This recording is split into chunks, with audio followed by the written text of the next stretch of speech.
Overcoming inaction. A neuropsychological and strategic synthesis. Inaction, often called procrastination, is not laziness, but a complex result of brain mechanisms, emotional reactions, and behavior patterns. The prefrontal cortex provides planning and control, while the limbic system triggers avoidance through fear and anxiety. Dopamine regulates motivation and energy, but its effect follows an inverted U-curve. Both deficiency and excess reduce efficiency. Neurobiology of action. Goal-directed behavior relies on executive functions, working memory, flexibility, and inhibitory control.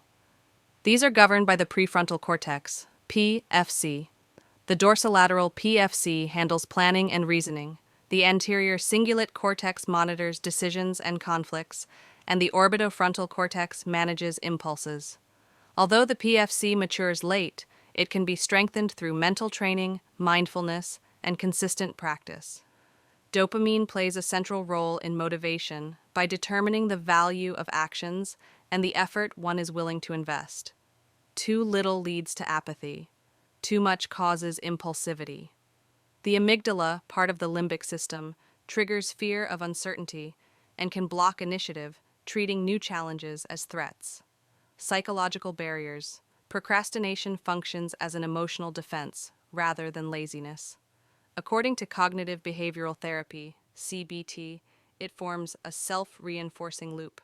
Negative thoughts create anxiety, leading to avoidance, which brings short-term relief but long-term guilt and stress. Common fears include failure, perfectionism, over-preparation, the unknown, analysis paralysis, rejection, fear of criticism, success, resistance to change, and imposter syndrome, feeling unqualified. Cognitive distortions such as perfectionism, overwhelm, and decision fatigue further reduce one's ability to start. Strategic approaches. Motivation is unreliable. Consistent habits are far more effective. Start small, link new habits to existing ones, and adjust when needed. The just start principle encourages taking action before motivation appears. CBT techniques help reframe thinking. Replacing "I'll never finish this" with "I'll start with one section" reduces anxiety and builds progress. Behavioral activation, committing to short scheduled work periods, creates momentum. Mindfulness and self-compassion lessen guilt and internal pressure, helping maintain focus. Structured time management methods strengthen discipline.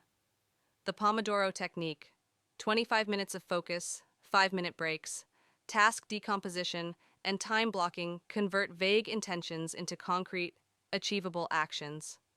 Since willpower functions like limited mental energy, tasks requiring concentration are best done when energy peaks, often early in the day. Physiological foundations. Cognitive control and motivation depend heavily on physical health. Sleep restores mental energy, consolidates memory, and clears toxins that hinder focus. Exercise increases brain-derived neurotrophic factor, BDNF, which enhances neural growth, memory, and learning. Proper nutrition, especially omega-3 fatty acids, supports neuron function and emotional stability.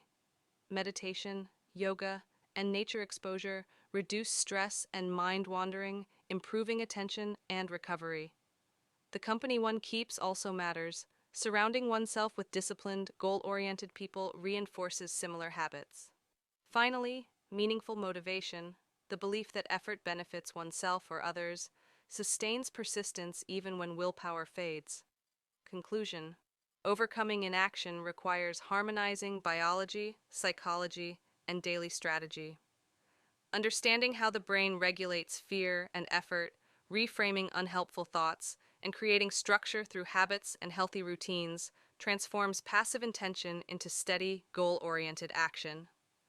Progress comes not from waiting for motivation, but from building systems that make action natural and sustainable.